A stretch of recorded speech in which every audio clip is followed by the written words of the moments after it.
Hey, it's Jess, and welcome to The Heartstrong, a podcast where we explore navigating the challenges in our lives. It's my personal mission to guide you towards your greatest potential. So come along with me as we explore living with courage, or as I put it, living heartstrong.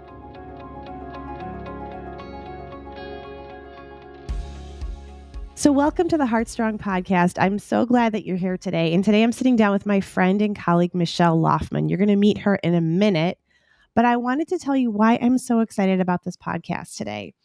We're going to talk about the power of storytelling to help businesses and people motivate change, have stronger social impact, and experience more success in their mission. We're also going to define what storytelling means in the context of business and how it creates influence and how you can find your story in your influence. And why am I so excited about this podcast? Because I love brand marketing and brand building. It's really my background, and I always thought it was going to be my career. I thought that's how I'd spend my career doing this. So it's super fun to talk about. And it's one of my favorite topics and passions. Like I could talk about it for hours. But I've seen the power of storytelling in creating the Ethan Lindbergh Foundation and in building the Heartstrong brand. And so I expect this episode to be really practical. So if you have a pen and paper, feel free to get it out, make some notes in your phone, but I also expect you to be really inspired. And finally, I invited Michelle because I'm actually a client of hers. She's been working with me and with the foundation, and I've seen her gifts up close, and she's reminded me to reconnect with my own story. So Michelle, welcome to the podcast. Thank you, Jessica. It's an honor to be here today and speak with you. Yeah, I'm really excited. This is going to be so fun. So let's start talking about how you fell in love with story.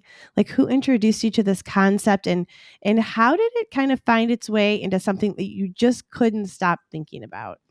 Yeah, that's a great question. So I first fell in love with story really as a child because I grew up with a grandmother who had a rich story herself. So you may hear me refer to her as Oma because Oma is the German word for grandma. So Oma actually grew up in Germany, was born and raised there, and saw Hitler come to power during her teenage years. So just imagine being a teenager and having the political upheaval of Germany at that time and post World War I, right? Yeah.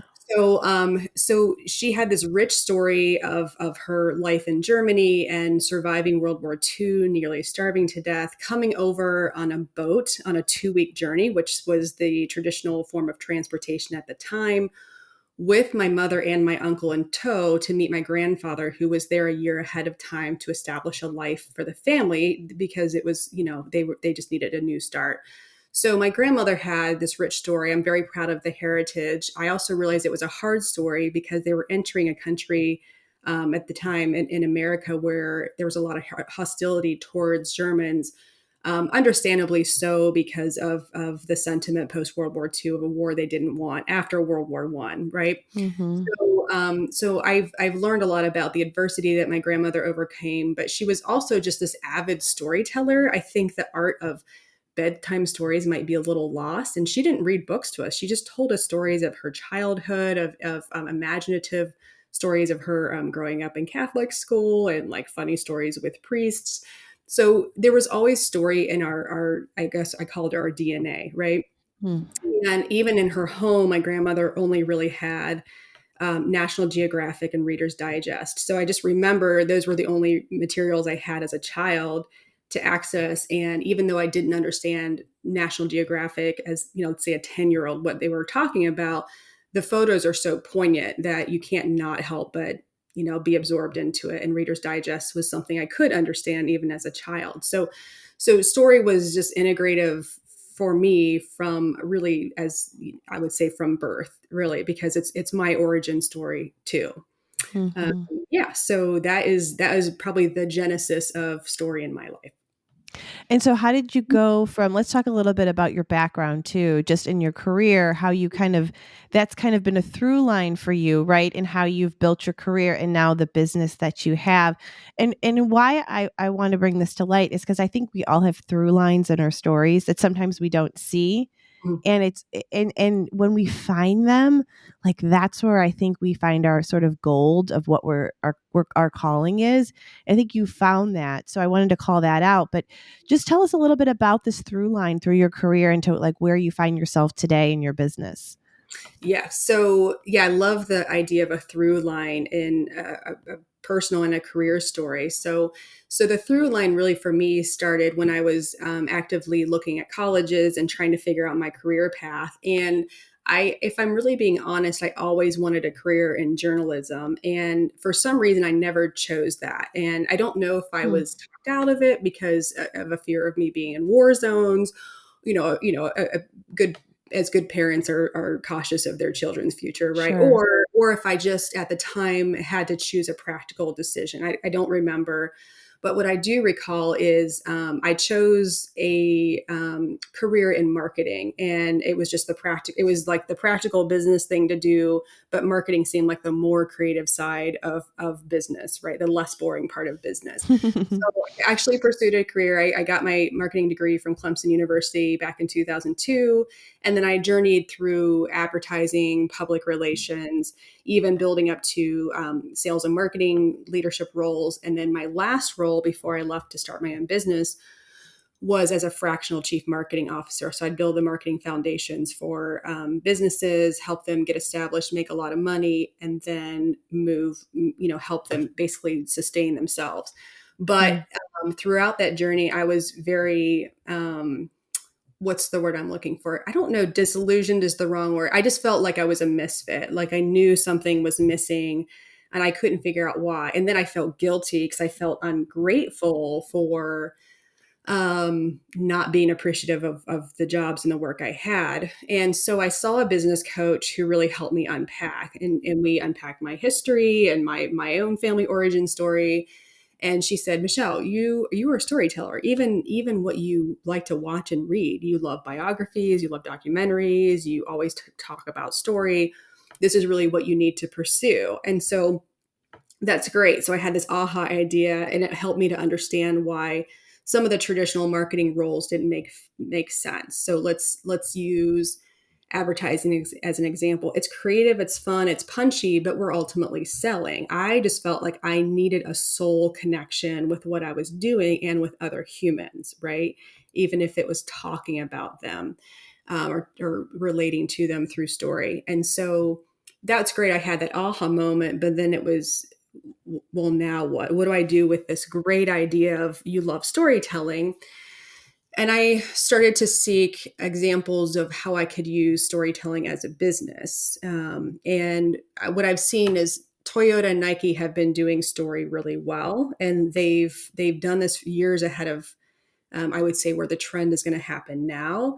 And I thought, well, maybe human interest stories are not practical from a financial perspective, even if I have a dream of doing that, of creating a digital magazine for human interest stories. Marketing isn't the sole connection that I want with my business, but I could do both. I can use my marketing background. I can use the integrative power of storytelling and marketing to help businesses, entrepreneurs, nonprofits, creatives be more effective. So that's essentially the foray from my career, which I had thought had taken a misstep in, to the genesis of that idea too of storytelling, and being, I would call an integrative storyteller if I had to create a job title. Hmm. So I want to talk a little bit about like where, that sort of come from in terms of how brands are operating. But first, for the audience, I just want to define how do you define brand storytelling? So, okay, so I'll give you a simple definition of brand story. So, it really combines facts and feelings through a framework of statements, which are designed to invite your clients or your customers, your donors into your journey. So, Simon Sinek years ago said in 2009, which is crazy because it's still relevant today, that people will always buy based on your why. And if you think about the pandemic, the volatility that we've had, and the rise even of artificial intelligence, is we are actually still feels like a little disconnected, separated, even robotic. And so why is really important. So to circle back to the definition, I told you it's really combining facts and feelings and inviting you into a positive feeling about your business, right? We're creating a perception around your business through story. But think about your English class. I'll break down the definition of brand storytelling a bit more. If you remember, your English teacher probably said when you're writing an essay, you have to have who, what, when, where, why, and how. And I would say who cares, right? So we're Mm-hmm. writing, we got to think about that as a business. And so those elements are what really comprise your brand story, right? It's the simple framework of the things that invite them into your mission. You're leading them up to your why, and you're asking them to join you along the journey and continuing to relate to them through the power of story. Because as humans, we see ourselves in story, we relate to it, and we want to take action as a result of it. So that is the less simplified version of brand storytelling, but I hope that gives you a summary of sort of the what and why it matters. Yeah, I almost see storytelling and story as like the portal from where you are to where I am. That's how we kind of connect with each other. And why I think that's so powerful, especially today in a very divisive culture that we're living in. If Mhm. you really, I was actually talking to somebody the other day at like pick up at school, and we were talking even about like current politics. And we were just sharing different points of view, and we know each other well enough that we could do that. But it's like you realize when you talk about story and you know where people are coming from, like we're not that different. It's Mhm. such a uniting factor Right. that I think that's why it is powerful. And so I want to talk about why you think this is like this human interest component is so current in marketing and kind of in brand building and where it's going. And I want to also bring in the more of the why. You know, you talked about Simon Sinek. He has a book, I think it says Start with Why. I mean, he's been around for a while, but this is a very core sort of component of I think what makes a successful personal and professional brand. Correct. Yeah. And so I will say probably the best way I can answer that question is based on my why. And you're talking about how even with politics it's really important to dig a little deeper into the reason behind some of the opinions and the uh, I guess the perspectives that we have. So for me, story is really important because it's really creating a relational understanding and global impact. Mm, So stories have been with us since literally day one. You think about it, whether you're religious and think the Bible, look at the Bible as the creation story, the greatest love story, whether you look at caveman drawings. I mean, story has been with us literally since the day of our beginning.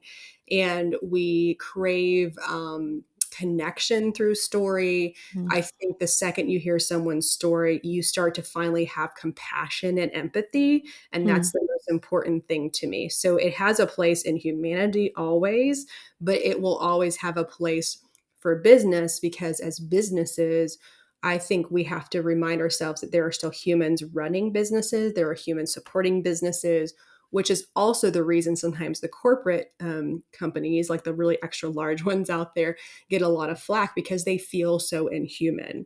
And so mhm, so the why, is inviting them into the mission and showing your prospects, your donors, that there is something much bigger than profit, that there's a mission to be had, and that we want to invite you along this journey. But we're doing this through the power of story, creating relational understanding, building empathy, building compassion, and then using that to then make impact, whatever that looks like, social mhm. impact, just transformative impact, whatever that might be. So I want to, this isn't in my notes, but I want to, it came to me while you were saying this. So I want to talk about it for a second because you mentioned big companies. Hmm. And, you know, one of the things that I think is interesting that I've noticed is that you have these big companies and they do attempt to use story, but people can sniff out an inauthentic story, right? So I'd love to talk about that for a second because I think we're seeing that in our culture. Like, and I, in my world, I operate in the healthcare culture a lot with my son. Mhm. I've paid a lot of attention to how we're doing education because of my kids. So we have, insurance companies, all of these different things, which are essentially for people, right? I mean, they are created to help people, but Mhm. there's this huge disconnect because I think they're telling inauthentic stories that actually aren't connecting with the end user or with the customer, so that the trust factor is Mhm. missing.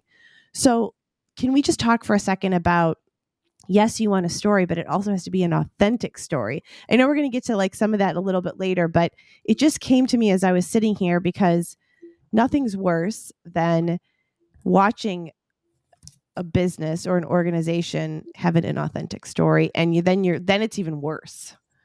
Yeah, I would agree with that. And I'm just taking some notes here while you were talking because I had submitted a quote to somebody about what I think is really important in business. And I am really emphasizing the point of stories to humanize business.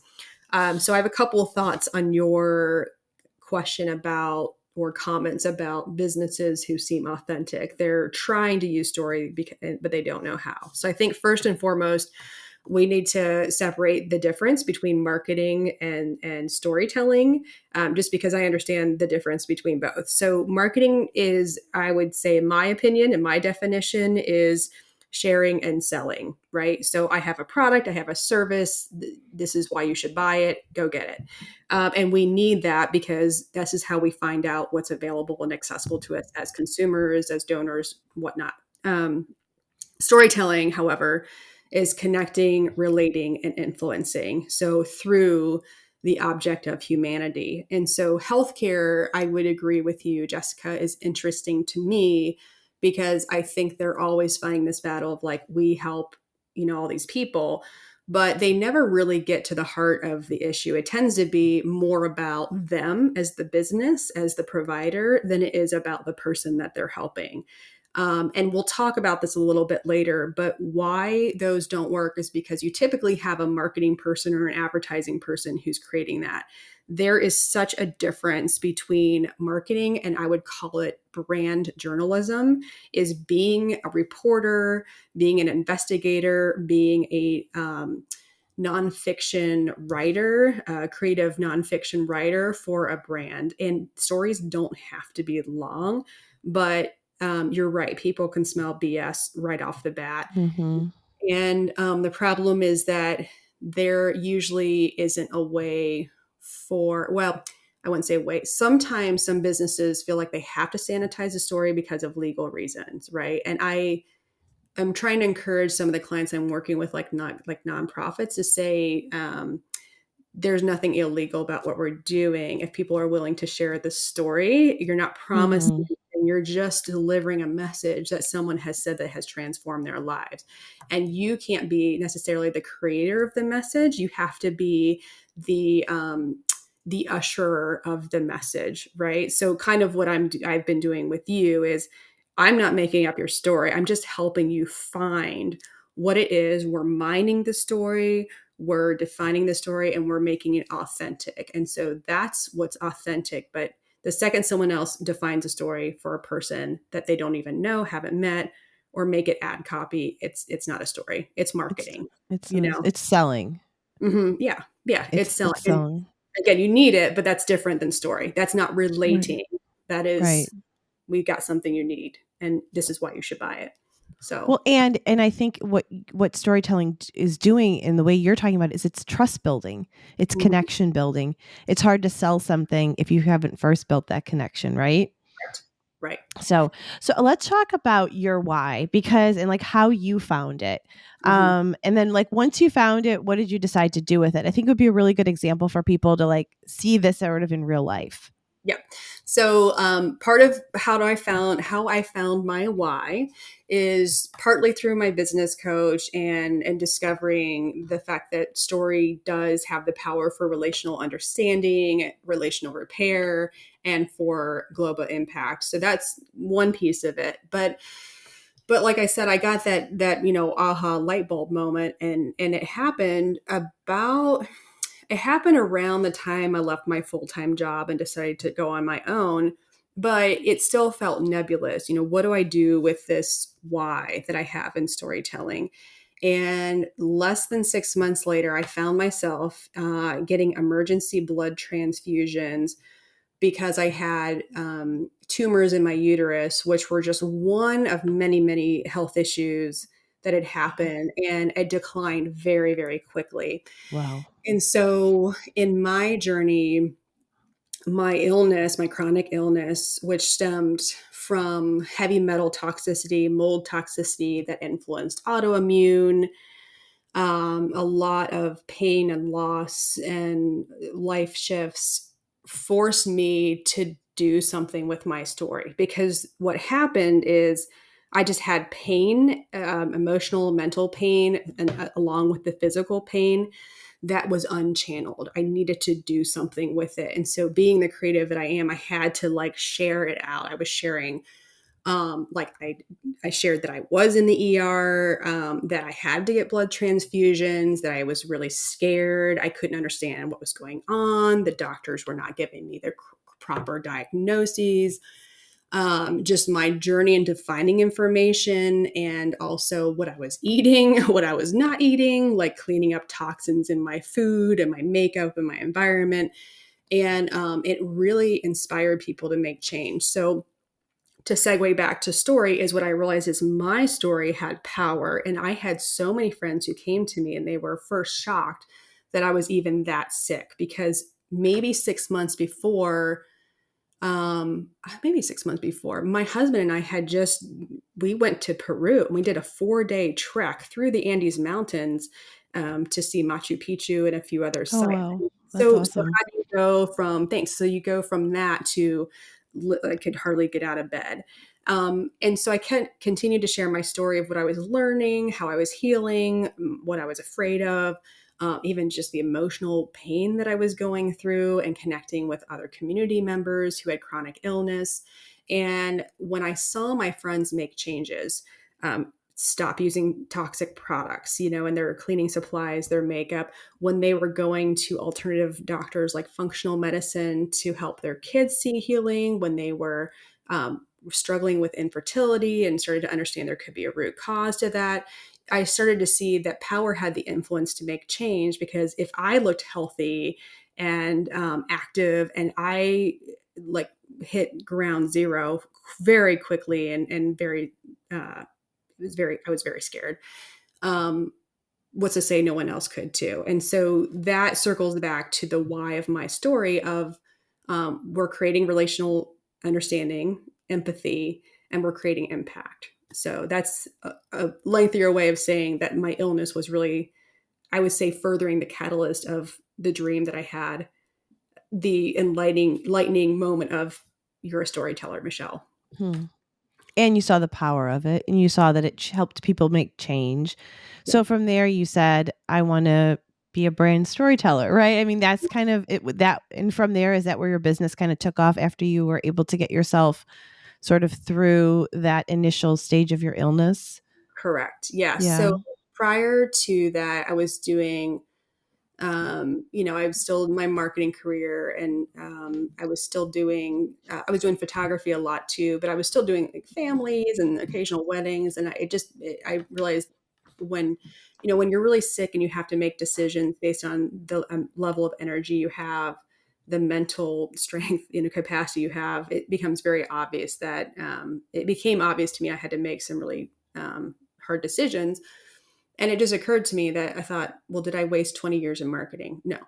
20 years of marketing built me to have a great marketing foundation. But then the power of story through my history, my family, my illness made me realize that, I can do something with this. So, really, to explain that better, is my why is relational understanding, relational repair, and global impact. But the what is really, helping other businesses use their brand story to create that same impact in relational understanding using multimedia tools. So, photography, writing, consulting, and even video is something that I'm trying to get more into in this coming year. And so, when we see the power of other people's story, we're more likely to make change. And that's my vision. I want others to be able to make change through that. That's That's the beautiful. genesis of my business, So yeah, so it just Yeah, was born a little bit more quickly and effectively out of pain, to out be of quite frank. pain, Yeah. which I think is, I recorded a podcast not long ago, and with a woman who has created like an amazing business out of basically the death of her daughter. She really just created this and it was just, we talked about entrepreneurship and grief. But as I was preparing for that podcast, I read this quote that, and I'm not going to get it right, but it was like, if you look at the world, the amazing art, the music, the Mhm. sculptures, the cities, the athletic pursuits of if you really know how many of those have come out of pain, Mhm. personal deep pain and grief, that has Mhm. created the immense beauty in the world, like we don't stop to think about that. And so I just wanted to call that out because Mhm. what you did though, and this is the other thing, is you were honest about where you were. You leaned into what you had, and then you said, what am I going to do with this, which is really like what the Heartstrong brand is all about to me. Is it's deciding to make a choice to grow and to impact through our stories. And so that's what you're doing. And so if someone's listening and they're like, I have this hard thing and I'm stuck, well, there might be some gold in there for you to mine through to Mhm. find something for you to move forward. And so I just wanted to say that because you've done that, you are doing that, Mhm. and I think people desire that in their life, and yet I think it's a hard thing for people to do. Agreed. Yeah, I think sometimes we don't know what to do with pain, and thank you for acknowledging that, by the way, Jessica. But we don't know what to do with our pain, or it feels too painful to process the pain, or or even we just feel like our dreams are lost. So if I'm being perfectly honest, I remember getting that like aha light bulb moment of you're a storyteller and trying to figure out what to do, and then it all fell apart. And I mean in a big way. Like I was spending more than I made on medical care. I mean, to me, the dream was dead. Like, Mm, and I remember being almost angry too. And I'm a person of faith, and being angry at God. Like, why would you give me this vision? Why would you put these people in my life? Give me this vision and then not do anything, like let me fail. mm-hmm, And I think really the reality is I had to go through that pain for multiple reasons, both for storytelling, but also just, I think, to align some specific health things that, if I'm being honest, I was not taking good care of my body in different ways. Right. And I think that's the challenge a lot of people go through, is they have pain and circumstances, and they feel like now my dream is dead, when the reality is just kind of on delay, or mm, in a transformative process, like a metamorphosis that we have to go through to be the next level, the better version of ourselves. And it's hard for us to sometimes channel that pain. And so I was just fortunate enough to do that through my creative gifts, but I completely respect and relate to, and my heart goes out to people who are having a hard time doing that, when it feels like all you see is this world that you're in with pain and suffering, whether it's your own or someone else's. mm-hmm. So, yeah. Yeah, and there's a way through, which we always want to give hope, and sort of a vision for that. Yeah. So, now that you have this brand, you're working, you're a brand storyteller, you have this business, like who benefits most from brand storytelling? What types of businesses or organizations do you see really gravitating toward this idea? Yeah. So I would say there are, to make it easy, about four types of businesses that can benefit from brand storytelling. First, and the obvious one, are nonprofits, right? There are so many rich stories to share, from both the people that you help, to volunteers, to the founder story. There's usually a reason that the nonprofit came into being, and it's really important for people to know that and connect to that story. I would say service-based businesses. So think about coaches, counselors. Your mom and I work together on a Mm-hmm. right? She's really unique because she's a career counselor. And so your mom takes a unique approach because she understands the pragmatics of resumes, job skills, et cetera. But she's really there to walk alongside her clients in their pain of feeling confused and maybe societally pressured to work a certain job. So her brand story was really fun for me because I got to really share the heart of her mission behind it. So that's a good example. Service-based businesses. It could even be hairstylists, or People who are doing something more unique in a saturated industry, that's really important to Hmm. mention because your story is really important. But we have a lot of service-based providers, educators out there, and there's a lot of skepticism because people have had bad experiences with them. Customers have. So that's really important, is to use service-based businesses to have service-based businesses use stories in their marketing. So creators is definitely a one I would also recommend as a type of business that should use story.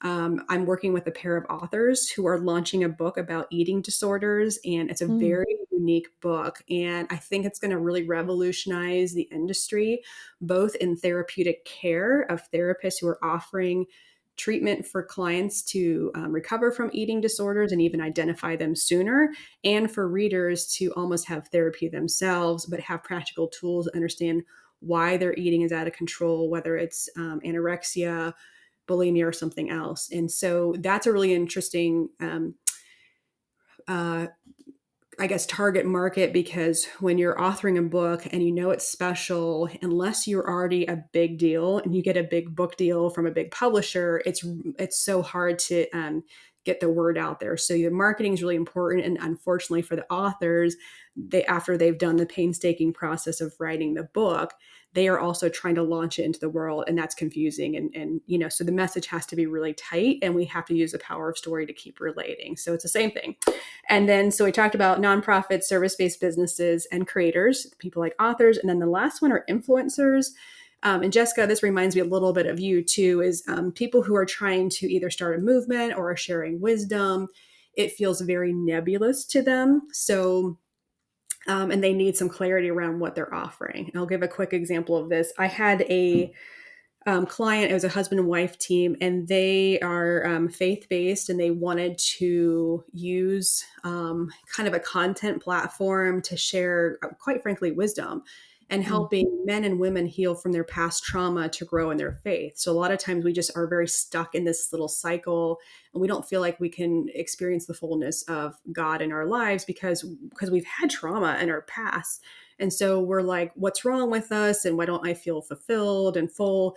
And what they are helping to do is to help people be released from those trauma cycles and experience the fullness of their faith. And so that's awesome. It's a movement. But how do you say that, like, I'm selling content, right? Right. Without Right.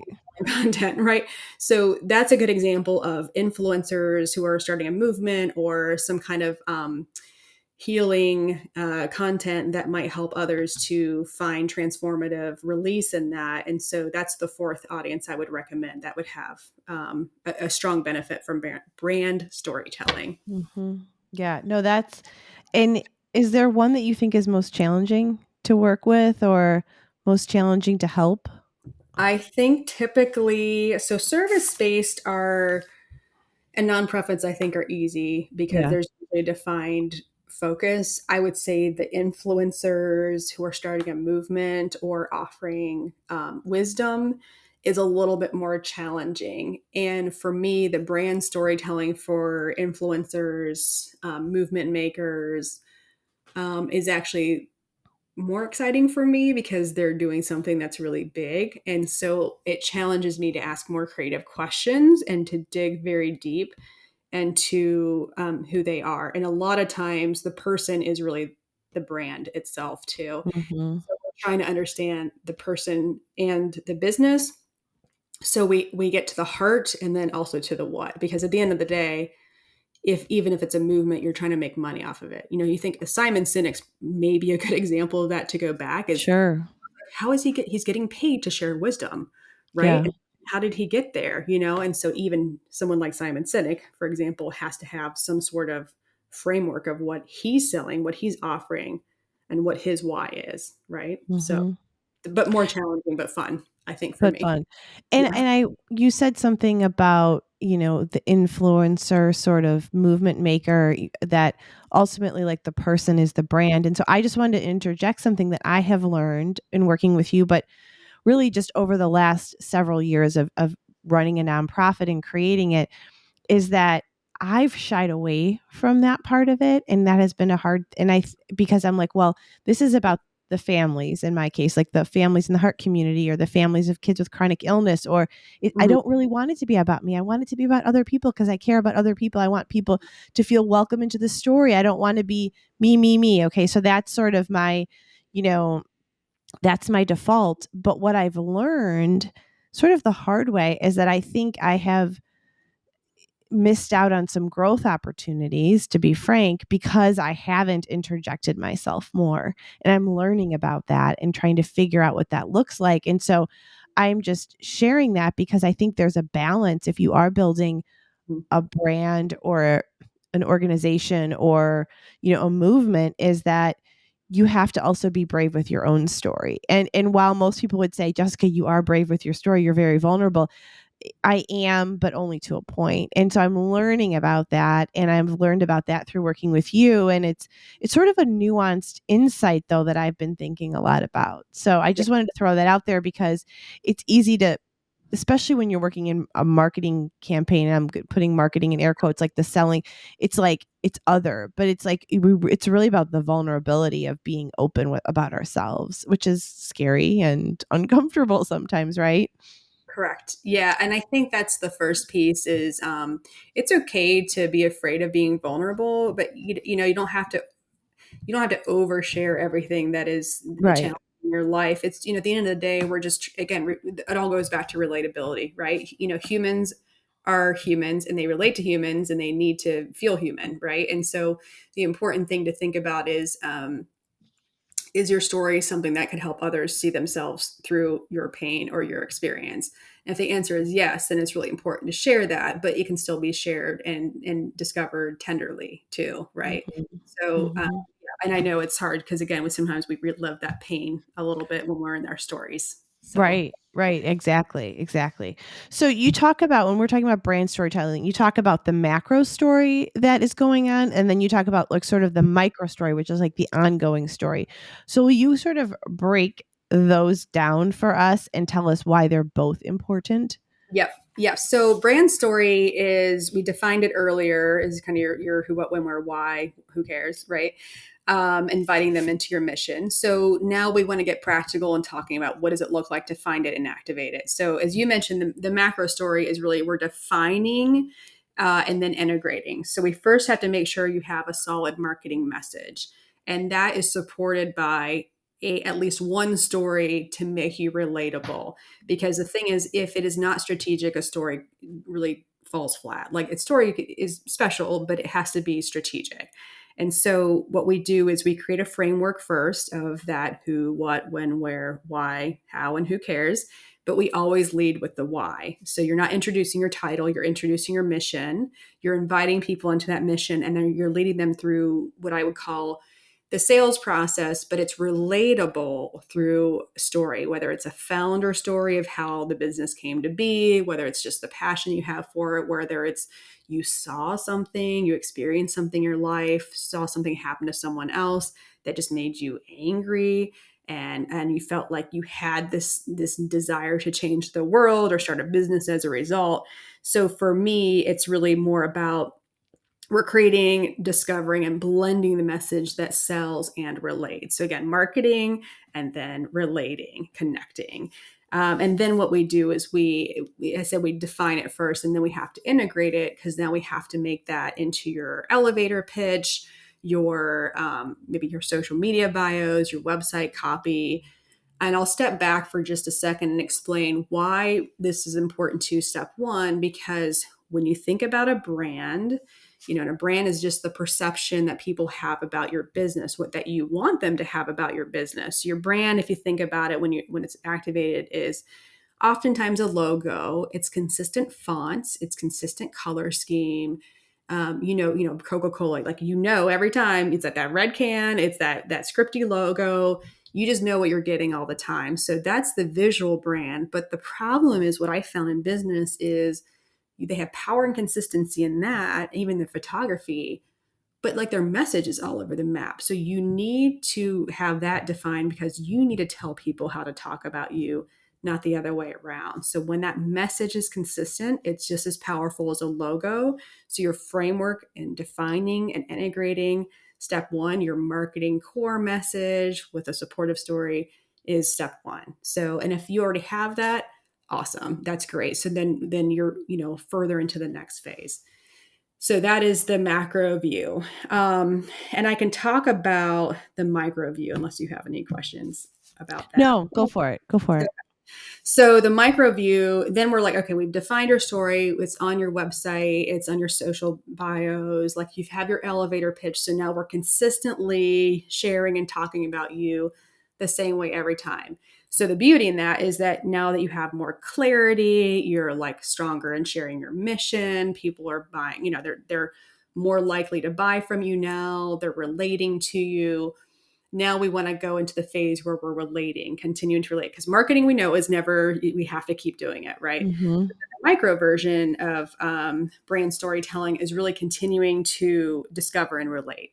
So your core message is done. So now we have to keep discovering where we can find these core stories. So typically when a client works through me with their brand storytelling discovery process, there are so many questions in there that are meant to elicit rich information intentionally so that they can take some of that information and then start to continue to activate with stories in their marketing ongoing, whether it's social or brochures or whatnot. So let me break down what the micro part of brand storytelling really means, this ongoing piece. So first is we have to make sure that you know that you have stories to share. You have tons between you as the business founder and owner, your clients, even people who aren't clients but have had, concerns or questions. I mean, we are always like discovering these stories along the way, even people in your like family circle who might have had influence in your business or the catalyst behind it. So these are really important, stories we need to mine and share. And then what I just encourage other businesses to think about is, if you don't have these stories that are obvious, is we try to find them. What's hard in your business right now? I share sometimes on LinkedIn, like, man, it really sucks sometimes. There's times where I don't Mm-hmm. make my minimums, where I'm in the red on 1 month because it's just hard to run a business sometimes. And sometimes I have abundance and other times I don't. But I think it's important to even share that because I think it helps people relate to like what we see isn't always like the raw piece of, like being Mm-hmm. in business. I mean, it's hard. And so we look through even common threads and themes in these micro stories that we can continue to share on social, in conversations. Always never forget one-to-one conversations. Stories are still important, even in our ongoing sales conversations or with clients. And then we always make sure that those stories lead up to your why. With that in mind, because stories are really important, but they need to align strategically. So, what are transformative stories that we found in your business with your clients? So, and I'm probably maybe all over the map with this comment, but the macro story is like defining and getting your core message, but these micro stories are like continuously ongoing mining, finding these gems, sharing these gems, and doing it in a way that's strategic so it activates in blogs, in your reports, your podcasts, sales pitches, sales decks, presentations, things like that. Even podcasts, what stories do we have if you're getting featured on something that shows relatability to what you do? So Mm-hmm. that's the important piece too, is we don't stop with the big one. We keep relating ongoing. So you sound humanized as a Yeah, and brand. cohesive, right? And cohesive, like you're activating the story all the Correct. time. Yeah, yeah. Mhm. So you have 5 tips for effective storytelling, and I wanted to just go through those. And then I want to talk just a little bit about personal brands and social just quickly before we end, because I think that those are things that people are interested in. So what are 5 tips for effective storytelling? Yeah, so I will give you the top 5 and I will unpack these a little bit. So the number one is that stories have to stay relevant to the mission at hand. They need to lead up to your why. So that's number one. Number two is don't sanitize your story. Number three is be courageous. Number four is to make your story multisensory. And number five is to edit the story length only based on the platform limitations. And so I'll kind of quickly go through these. But so number one is keeping your story relevant to the mission at hand. A story is just a story if it has no purpose, right? And there's nothing wrong with that. But in business, again, we have to be strategic with our communications. So I would love to share the time that I first saw the ocean and how magical that was. But before in a sales conversation, that has nothing to do with my business, right? That's not going to convert you to, maybe hiring me for photography or for brand storytelling. That's just a feel good story. So, but when I share when I got really sick and how I saw this power of story when I shared my own, that's usually a more powerful message because people first, like they see me and they're like shocked that I could have even been that sick. But just seeing that the power of that is really important, even for my personal level and how it can help them as a business. So that's number one is the story has to be strategic. The second one, and this is probably one I would emphasize so much, and this is the hardest one for business owners, influencers to grasp, is you cannot sanitize the story. So let me dive deeper into what sanitize means. I actually looked up the Merriam-Webster definition, and this is so perfect. Is to sanitize means to make something such as text, literally said that, more acceptable by removing, hiding, or minimizing any unpleasant, undesirable, or unfavorable parts. Hmm. So a sanitized story means you just don't have impact. The only way stories work and have ever worked is when they are dynamic. So there's usually, I wouldn't say in every case there's a hero and a villain, and the villain could just be a life circumstance and then an overcoming. But there has to be this dip that happens to make it dynamic, and then sort of the heroic end to it, even if the heroic end is still ongoing, right? Stories Hmm. can be ongoing. So that's really important to not sanitize the story and to not make it too generic. Like use details, use pain, but you don't have to go, crazy deep into it. But people need to feel that emotion. So descriptors, pain, describe this sensory piece of it, right? Like what were feelings did when you were experiencing loss? Do you remember sitting on a cold concrete floor and just feeling the coldness as you were mourning the loss of someone or something, Hmm. right? Get that descriptive. You can use few words that are powerful, but when you sanitize it, you lose the impact. And unfortunately, I see this a lot happening in the nonprofit world, and it just doesn't work because people want to know more. They're desperate to know more and to relate. And when you sanitize your message, you allow others to make up the story for you. They fill in those gaps for you. That's not what you want. It's your story to share. You have to control that narrative. So don't sanitize a story. So the third point is to be courageous. So that's kind of segueing from the sanitization of your message, is that it requires courage to share that too, Hmm. especially if the story that you're sharing is your own and it's the genesis of your business. What we're doing is even if it's hard for us to relive that pain, what we're telling someone is that they're not alone in that journey. And I use the Me Too movement as an example of that. I know it's really tied to sexual abuse and overpowering in that context, but at the end of the day, someone else just wants to understand that there's someone out there like them. It's another Me Yeah. Too, right? And so Hmm. that's what's really important is as a business, when you share your story and you're courageous in that and it's not sanitized, you're coming along your donors, your clients, customers, and you're saying, I've been there, there is a way out, and I'm here to help. And that's really important in the cons or the pragmatics of sharing your story. The fourth one is make your story multisensory. That's very important. We are multisensory humans, so if you have a really powerful photo, you don't need as much copy, but the both can be very powerful. Video has sound, music, movement, animation. That's really important. So try to make it multisensory if you can, even if it's simple. Just try to find a way where you're combining both and try to use quality. Start with what you can do now, right? We don't have big budgets. And even though I, produce a lot of content, like it's hard for me to even keep up with that on social media sometimes. So just Hmm. try to do the best you can. What we're fighting against is the reason I mentioned is multisensory and quality is because we're fighting against an oversaturation of mediocre content. And Oh. so if you're intentional, with this, with all of the points I'm saying, not sanitizing, being brave, being courageous, making it strategic. Your stories will cut through the clutter, and that's very important. And then the last point is number 5 is edit the story length based only on the platform limitations. So obviously with social media, a social media bio, there's only so many words we can use. But how can you invite your prospects into your journey through different creative forms? So if you have a blog, you can use more words and imagery. But you can break that down into maybe the paragraph that has the most impact for a social media post. And so you don't have to create multiple pieces of content and make it overwhelming. Just choose one big one and then break it down to make it bite-sized for your audiences. If the headline, if the paragraph or the image is powerful enough, they're going to stop and read it, and they'll stop and read it if they're already connected to the mission. So obviously an elevator pitch, 60 seconds or less, but video can be longer form because people expect that.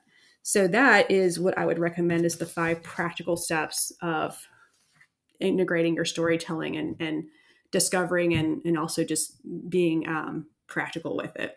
Yeah. No, those are such good tactics because I think it's really helpful to break those things down.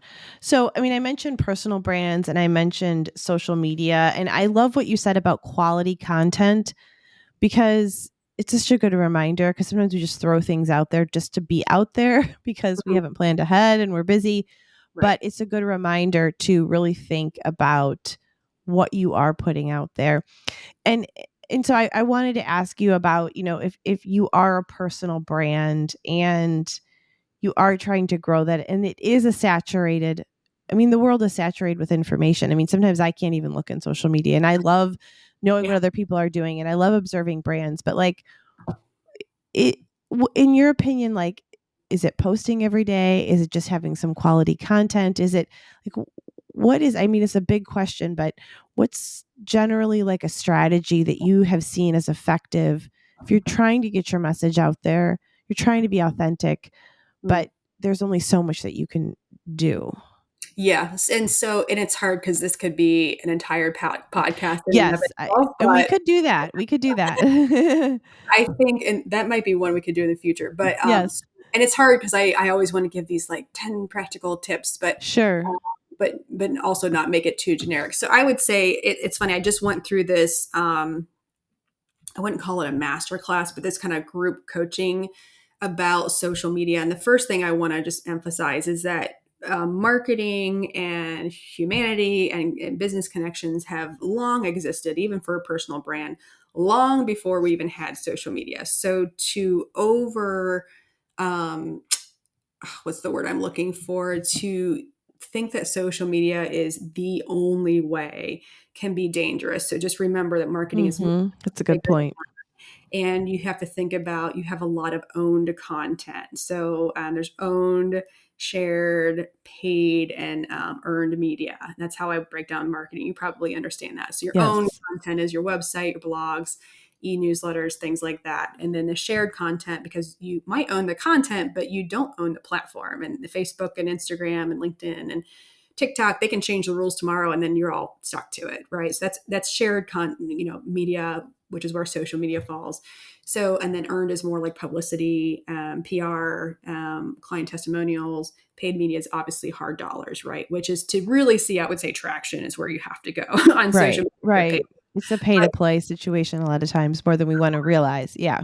yes, and so with that in mind, I just want to emphasize that just try not to overthink social media. But to answer your point, Jessica, is what's the simplest way you can share information that is meaningful? So you don't have to get this high-end production photo shoot, even though I recommend good quality Mm. photos and content. But like, could you just share something once a week that is very meaningful? If you don't have that bandwidth for rhythm, once a week is at least a good starting point. And what would be relevant? Like, what are you hearing questions from your prospects, from your customers and your clients? Like, what are some common things? Like, don't reinvent the wheel, right? Like, you're getting ideas for content all the time.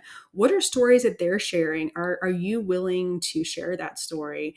and then how, make it really simple. Is it a post in like a short paragraph? So make it really simple, but also balance stories with selling too. At the end of the day, Mm-hmm. what I look at is I love talking about brand stories, but I still need to I need clients, like I'm Right, in right, my studio right now and I know what my overhead is and I need, right. I still need business, right? And let me give you an example of that is like, I might share some sound bites from this podcast to really explain what brand storytelling is and try to get business leads. And I might interject that with a story about a client I worked with who came on set with me to activate her visual brand story, right? Sharing more about what she does conceptually through the images that I'm photographing of her.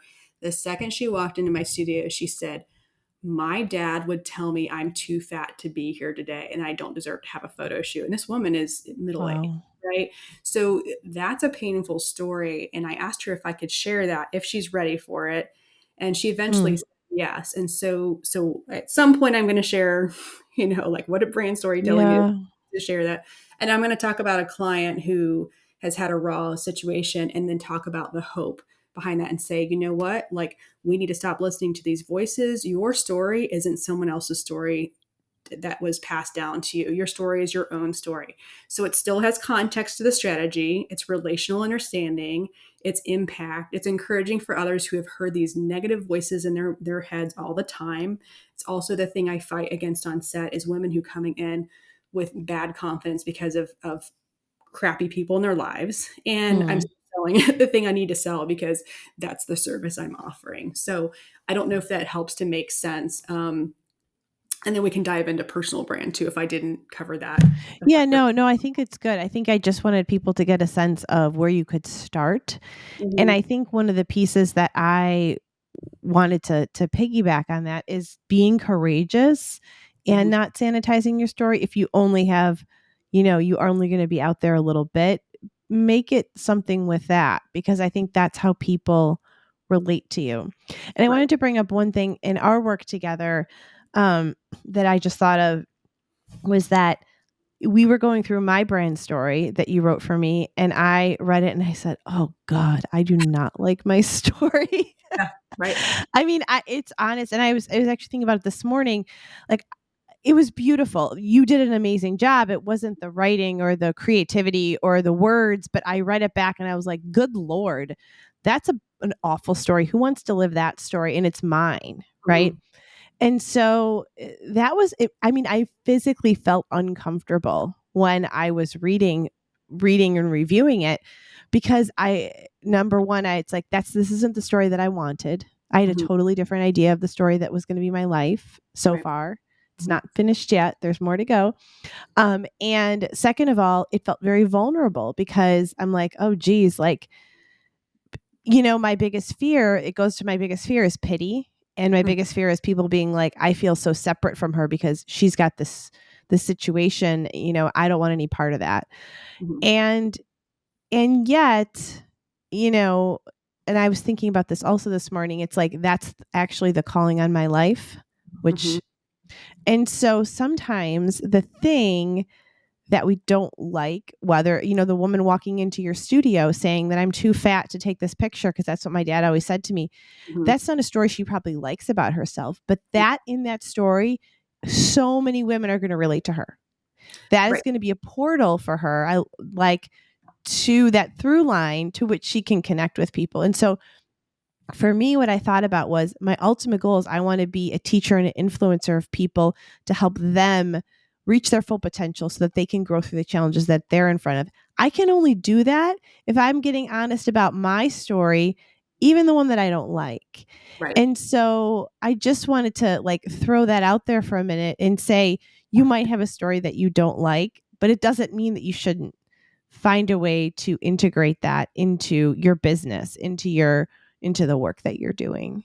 Correct. Yeah. And I want to say, Jessica, I appreciate your vulnerability in sharing that because we've had some conversations about Yeah, like it's hard to relive the story. And I think part of that is because you're just reliving that pain. And so sure. I want to talk about a point you kind of touched on earlier is just to first hold space for what you're going through too, because even when I read your story, like I get pretty emotional reading it, because I just think, my gosh, how could one person go through this, right? And just wondering where the redemption is. But I want to point out that there is almost always a redemption story. That's the beauty of Mm-hmm. stories. There's usually some ending that is more altruistic and beautiful than what we can imagine. Stories are always in process. So we're still healing, we're still learning, we're still trying to process pain. So even if the story feels painful for you, it's not your final piece, right? This isn't chiseled in stone.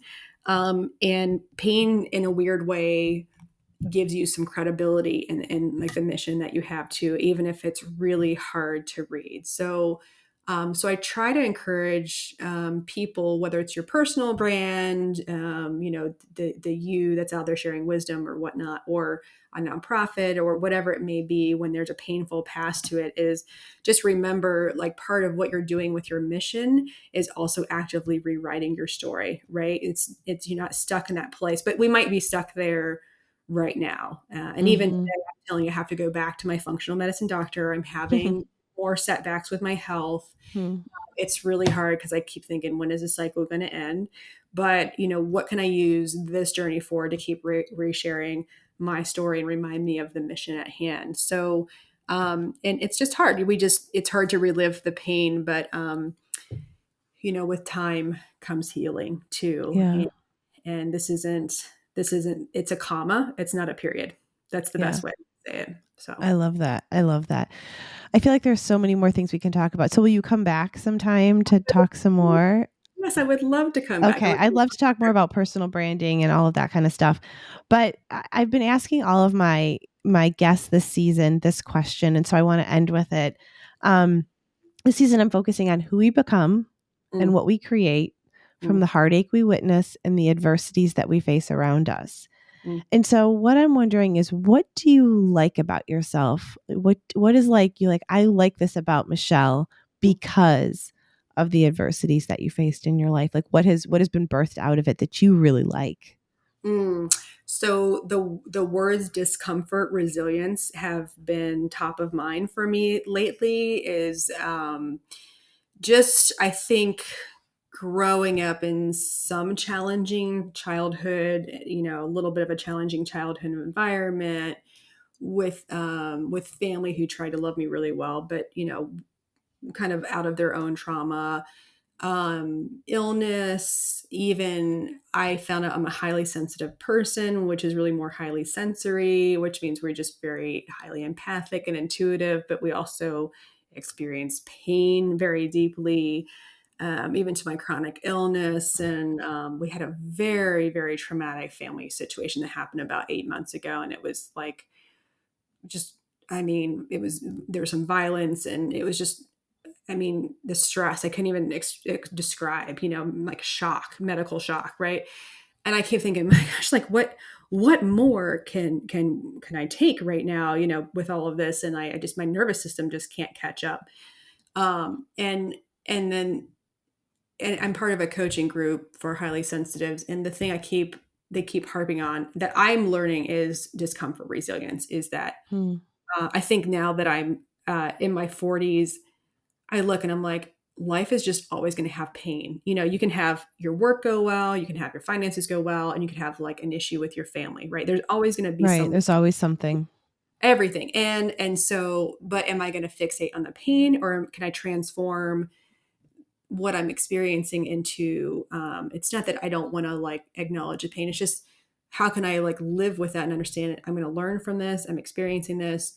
This isn't forever. Very few things are permanent. Even if they are, we often find ways to continue to live with that. And how can I embrace discomfort resilience? So when I look at, like, my little 5-year-old Michelle, I think, it's a both and scenario. I can both have a challenging life and some health issues, and I can be an admiration that she has still started a business. She has a studio. She has really awesome clients. She's on a podcast today with a really great human being who is like also missional. And I can still, have both, right? I can have Hmm. pain and I can still have abundance, whatever that looks like. And so discomfort resilience is like the way that I'm moving through these hard seasons versus letting the wave crash on me and just be knocked out by it permanently, right? So that is the thing I've been chewing on, and I'm also in deep admiration of as a human being that is still evolving in her own story. So Yes, I love that. That's beautiful.